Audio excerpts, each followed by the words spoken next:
Hello जी, क्या हाल चाल? सब बढ़िया, आदाब, नमस्कार, सत श्री अकाल। तो कैसे हैं आप लोग? अच्छे होंगे। बहुत दिन से लेक्चर नहीं जा रहा था, तो आज फिर से ऑब्जेक्टिव सीरीज में आप सभी को स्वागत करते हैं। बहुत सारे डाउट्स थे कि क्यों नहीं क्लास हो रहा है, तो ये मेजर प्रॉब्लम थी कि हमारे ऑफलाइन कोचिंग में थोड़ा सिलेबस को लेकर अब वहाँ की सिलेबस ख़त्म हो गई है। बस अब यूट्यूब की जर्नी ही शुरुआत करेंगे और लास्ट तक बने रहिए। किस दर्पण की फोकस दूरी ऋणात्मक होती है? तो ऋणात्मक अवतल दर्पण की होती है। इसमें आपको पहले बता दें कि जो क्वेश्चन अगर हमको डिटेल में बताना होगा उसको जरूर बताएंगे, और जो स्किप करने वाले होंगे उसको हम स्किप कर देंगे। दर्पण की फोकस दूरी और वक्रता त्रिज्या के बीच में जो संबंध होते हैं बराबर r/2, ऐसी क्वेश्चन को स्किप कर देना चाहिए। सामान्य दृष्टि के लिए स्पष्ट न्यूनतम दूरी कितनी होती है? न्यूनतम पूछ रहा है 25 सेंटीमीटर। श्वेत प्रकाश का कौन सा रंग किसी प्रिज्म से पश्चात सबसे कम झुकता है? तो आपको पता है रेड, क्योंकि किसी की विकर्ण क्षमता सबसे कम होती है और वेवलेंथ सबसे ज्यादा होती है। विभज्योर आंख, मानव आंख की रेटिना पर छवि बनती है। तो पहले बार आंख से कोई भी क्वेश्चन आ जाएगा तो आप याद रखना वास्तविक बनेगा। क्या बनेगा? वास्तविक बनेगा। और वास्तविक के साथ हमेशा उल्टा ही होता है। जो भी वस्तु होगा इमेज बनेगा उल्टा ही बनेगा। तो आभासी तो सबसे पहले काट दीजिए, 2 ऑप्शन गया। अब वास्तविक में उल्टा देख लीजिए, जहां उल्टा होगा यही ऑप्शन सही होगा। आकाश का रंग नीला क्यों होता है? प्रकाश का प्रकीर्णन। सर प्रकीर्णन क्या है? तो जब आप जानते हैं कि प्रकाश की किरण सीधी रास्ता में चलता है, जब वो धूल कण मिट्टी गैसों प्राकृतिक गैसों से जब मिलती हैं तो उसकी अपनी विक्षेपण हो जाती है, रास्ता प्रकीर्त हो जाती है, और वही जब बाद में चमकता है तो आकाश नीला दिखाई पड़ता है। किस दर्पण से वस्तु प्रतिबिंब बड़ा बनता है? तो हम जाति में जो आप देखें हजामती वाले में अवतल ही रहता है। निम्नलिखित में कौन सा लेंस निकट दृष्टि दोष? याद रखिएगा, निकट मतलब निकट का नहीं है, दूर का दृष्टि दोष है। तो दूर के लिए कौन सा फैलाने वाला चाहिए? अपसारी लेंस। अपसारी का दूसरा नाम ही है अवतल लेंस। निम्नलिखित में कौन सा उपकरण विद्युत धारा की उपस्थिति नापता है? अगर ए मीटर रहता तो ठीक है, ए मीटर नहीं है तो क्या चाहेगा? तो वोल्ट मीटर तो होगा ही नहीं, क्योंकि ये वोल्ट को नापता है। जनरेटर, मोटर, ये सब दूसरा चीज हो गया। आपका मीटर से संबंधित है गैल्वेनोमीटर। दाएं हाथ के अंगूठे वाला फ्लेमिंग का वाम हस्त समझे थे, वाम बामा हाथ, लेकिन यहां पर दाएं पूछ रहे हैं। तो एक तरह से आप अगर एग्जाम में क्वेश्चन आ जाए और ऑप्शन आप नहीं समझिएगा तो 2 काट दीजिए। ऑल्बर्ट आइंस्टीन हमारे सिलेबस में चर्चा ही नहीं है। चर्चा तो या मैक्सवेल का है, फ्लेमिंग का। तो फ्लेमिंग का वाम हस्त हम जानते हैं, लेकिन यहां पर है दाहिना, इसीलिए मारेंगे हम मैक्सवेल। विभवांतर कैसा है? मात्रक वोल्ट। ये तो सिंपल क्वेश्चन है। ओम किसका होता है? रेसिस्टेंस का होता है। कूलम किसका होता है? चार्ज का होता है। एमीटर किसका होता है? तो ये करंट का होता है। निम्नलिखित में से संयोजन संयोजन द्वारा प्रतिरोध का मान क्या होता है? संयोजन जोड़ना मतलब बढ़ाना। तो R इक्वल टू बराबर होता है R1 प्लस R2 प्लस, ऐसे कर करके हम मान क्या करते थे? बढ़ाते जाते हैं, यानी श्रेणी क्रम। चुंबकीय बल रेखा होती है, काल्पनिक होती है। कैसे सर? तो चुंबक बल कहाँ, किसी चीज का बल कब आता है? जब उसके क्षेत्र में हो, एरिया में हो।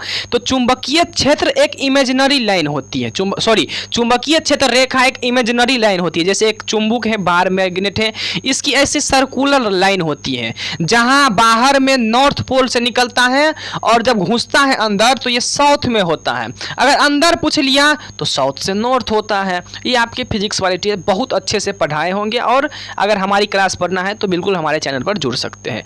कि 1 किलोवाट घंटा किसके बराबर होता है? 3.6 इंटू 10⁻6 जूल। नवीकरणीय ऊर्जा का स्रोत है, एक ही है सौर ऊर्जा, बाकी सब तो अनवीकरण है। नाभिकीय भी सट जाता है।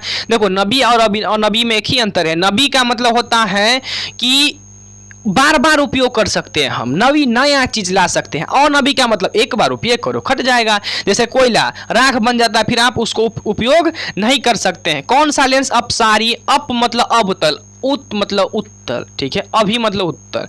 प्रकाश का प्राथमिक वर्ण, तो प्रकाश का प्राथमिक कितना वर्ण होता है? 7 कलर में होता है। विभज्योर, तो रेड भी, हरा भी, ग्रीन, सब इसमें आ जाता है, ठीक है। निम्नलिखित में से कौन सा नेत्र का रंगीन भाग है? अगर आपको पता होगा तो डायरेक्ट लिखा गया फिजिक्स क्लास 10th के भारतीय भवन में है, आइरिस। 1 HP बराबर होता है 746 वाट। विशाल तक शीशा, मैग्नीफाइंग ग्लास, बुढ़वा सब का चश्मा देखे हैं, छोटा सा बीच में रहेगा दूसरा लेंस, ऊपर से रहेगा दूसरा लेंस, तो मैग्नीफाइंग ग्लास में उत्तल लेंस रहता है लगा। जब किसी चालक का तार विद्युत धारा प्रभावित होती है तो गतिशील कण होता है। बचपन से पढ़ते आ रहे हैं कि इलेक्ट्रॉन बहुत हल्का होता है, इसी के कारण उसमें आगमन होती है और विद्युत क्षेत्र डेवलप हो जाती है। एम्पियर घंटा किसका मात्रक है? तो फार्मूला है आपके 11th में ही, 12th में भी है और 10th में भी है। Q बराबर आई टी, क्या आई टी, आई मतलब एम्पियर, टी मतलब समय, तो एम्पियर घंटा किसका मात्रक है? आवेश का। निम्नलिखित में कौन सा मात्रक वाट है? तो देखो वाट होता है शक्ति, किसका होता है? शक्ति का होता है। P बराबर होता है W अपॉन टी। P ये W हो गया वर्क मतलब कार्य और T मतलब समय हो गया, तो जूल बट्टा सेकेंड। विद्युत धारा का मात्रक है एम्पियर, पढ़ते आ रहे हैं हम। ग्लोबल वार्मिंग का उत्तरदायी कौन सा गैस है? CO2। सर ग्लोबल वार्मिंग क्या होता है? बर्फ का पिघलना, गर्मी आ जाना, उष्म गैस भी उसको कहा जाता है। जैसे हमारे मुंह से निकालिए आप, गर्म गैस निकलेगा, और हमारे शरीर से हमारे जो नासिक छिद्र से निकलने वाली गैस कौन है? CO2। शरीर में भोजन का पाचन कौन सी अभिक्रिया है? ऑक्सीकरण या नहीं तो उपचयन। NCERT क्लास 10 का बोलता है उपचयन, और दूसरा प्रकाशन में आप जाइएगा तो वहां पर आएगा ऑक्सीकरण, तो कभी फंसना नहीं है। कली चूना जब जल में डालते हैं तो कौन सी अभिक्रिया होती है? उष्माक्षेपी। सर उष्माक्षेपी क्या है? जिसमें एनर्जी निकलती है। जब आप दीपावली के समय भी आ रहा है, चूना जल में डालिएगा तो उसमें से गर्म बुलबुला निकलेगा, मतलब एनर्जी की लॉस हो रही है, निकल रही है, तो एनर्जी उसमें एनर्जी निकल रही है, गेन नहीं हो रही है, वहां से निकल रही है, तो उष्माक्षेपी हो जाएगा। निम्नलिखित में कौन सा अधिक अभिक्रियाशील है? तब जब आप अभिक्रियाशील जब पढ़ेंगे, हम पढ़ाए हैं क्लास में, तो वहां पर जान लीजिएगा कि जो प्लेटिनम होता है, Ag होता है, मतलब चांदी हो गया, सोना हो गया, प्लेटिनम हो गया, मरकरी हो गया, ये सब हाइड्रोजन से भी नीचा है, यानी ये सब ऑक्सीजन से भी अभिक्रिया नहीं करता है, प्राकृतिक में बहुत कम रिएक्शन करता है। और कॉपर सबसे हार्ड होता है, जिंक, आयरन, ये सब। चूना जल का रासायनिक फार्मूला होता है CaOH2, CaOH2 आपको याद ही करना पड़ेगा। कोई विलयन का लाल से नीला हो जाना क्षार कहलाता है, क्षार कहलाता है, और नीला से लाल हो जाना अम्ल कहलाता है। तो क्षार का जो pH मान होता है 10 भी होता है, 11 भी होता है, तो AB दोनों जाएगा, 7 से ऊपर वाला। एल्काइन में कार्बन की संयोजक, तो एल्काइन होता है ट्रिपल बॉन्ड। क्या होता है? Triple bond. ग्लूकोज का आणविक सूत्र, ये तो सब क्लास में दिया गया है। क्या हुआ रे?